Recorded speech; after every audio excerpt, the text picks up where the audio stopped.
I was the one who bought it. And now I'm giving it to you for free.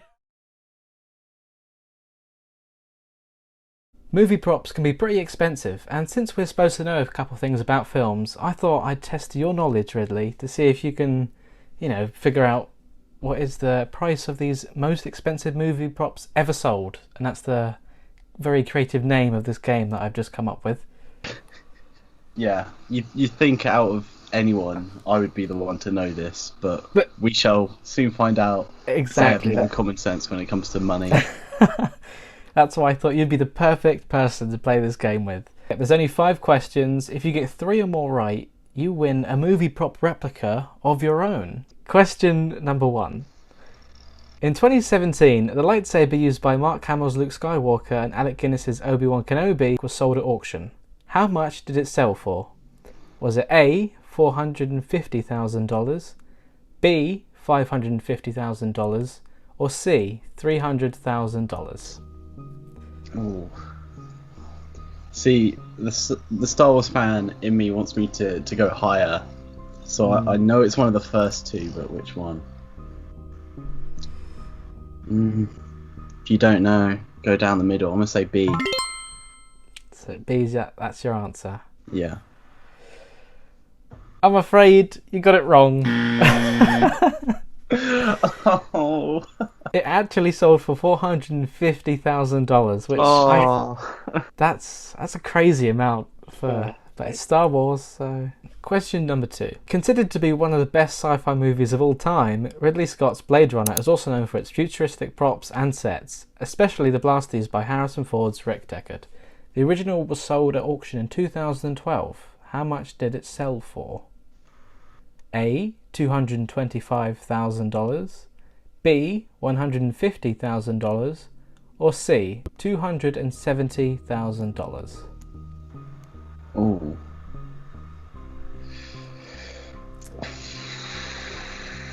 This is difficult. I actually studied Blade Runner at my A level, but weirdly, prop pricing did not. No. Yeah, boy.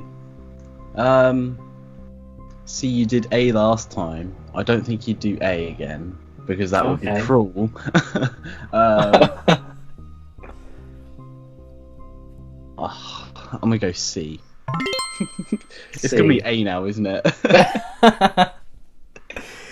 That is the correct answer. $270,000. Wait, well done. Was C correct? Yes, C was correct. Yeah. And again, I think I've only seen a couple minutes of the beginning of this film. It's on my watch list. But I mean, to be fair, there were 7 different releases of it or something. Yeah. Question number 3.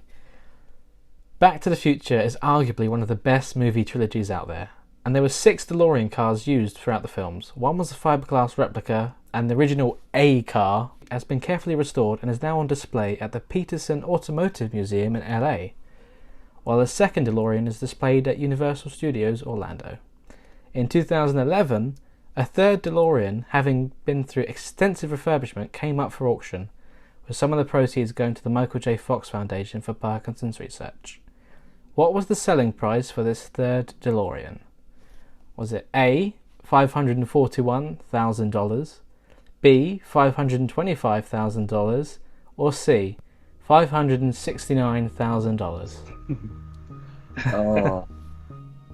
See, there's less of a gap in terms of actual monetary value between these 3. And I thought the car would be worth more than any of these. Yeah, to be honest, me too. Okay. I am going to take a stab in the dark and say A. A. What made you stab in the dark for A? Literally, I don't know.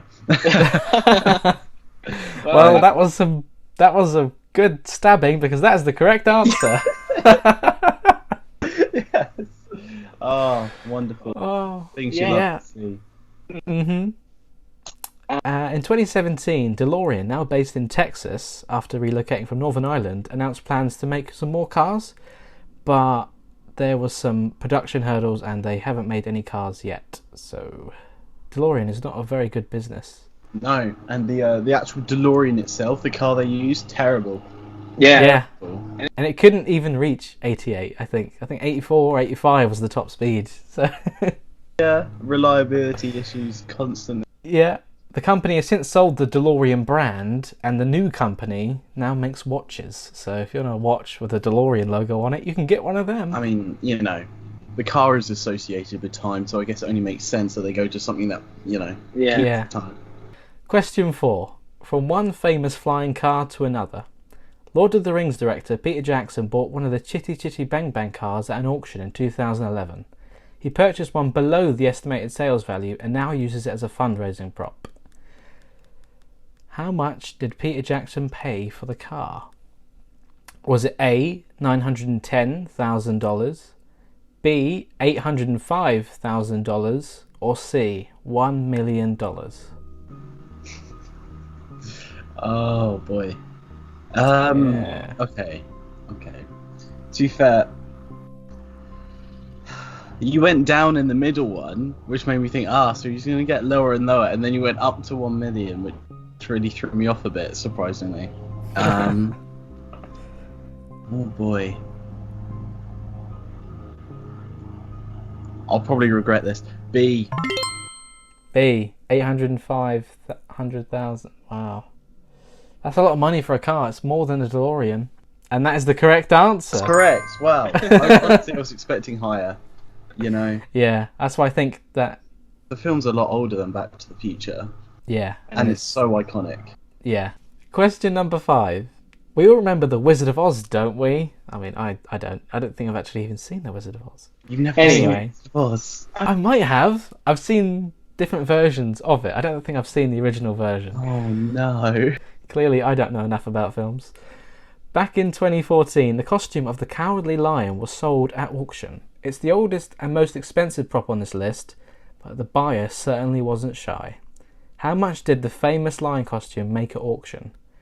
Was it A, $3.089 million, B, $3.077 million, or C, $3.094 million? Oh boy. Yeah. Lots of... That is crazy expensive. It is. The film was what, 1936? I think so, yeah. It's almost a 100-year-old prop now. Mm-hmm. Absolutely amazing. You would have thought they would have all, you know, just been thrown away, destroyed, worn away by now. That's definitely, yeah. That is remarkable. The price, though. Either way, it's impressive that it sold for over $3 million. I'm gonna go with C. 3.094 million. Well, I can reveal that the Cowardly Lion costume from The Wizard of Oz sold for impressive $3.077 million. You got it wrong, Ridley. You were so close. Oh. Oh, but yeah, the then 85-year-old suit was found in an old building owned by one of the production studios. So they didn't even know it was there. They just stumbled upon it and thought, oh, imagine that. How about that? What a find that must have been. Yeah. Someone just put it down one day and said, I'll come get it in a bit. Never came back for it. 5 years later, someone just stumbles across it like, hang on a minute. That does mean you qualify for the mystery prize. You just got in there. It's 3 out of 5. That's all you needed. I thought I'd already lost it. I thought you had to get 5 out of 5. If I got 0 out of 5, I think I would have just cried a little bit. Any ideas what the mystery prize could be? I have it with me. Have it with you? I do, yeah. I've had it for a long time. If it's you, then I have no clue. No clue. It's related to one of these questions. It's one of these. See, I would have gone with Wizard of Oz because you kind of seem like the guy who would watch The Wizard of Oz. No. Yeah. I've got the actual costume right here. I was the buyer. Oh boy. No, to be fair, I know you like Back to the Future, so I would probably say something Back to the Future related. That is a good guess. Correct, Ridley. Boom. You have won your very own What? replica license plate. Yeah. Pretty impressive. That is hanging in my room. That pretty much wraps up this game, so thank you for playing, Ridley. Yeah, of course. I really enjoyed it, to be honest. It was a nice, fun little quiz. It was. Thank you guys for watching. Don't forget to like, comment and subscribe if you did enjoy this video, and if you played along, let us know your scores as well. Goodbye. Bye.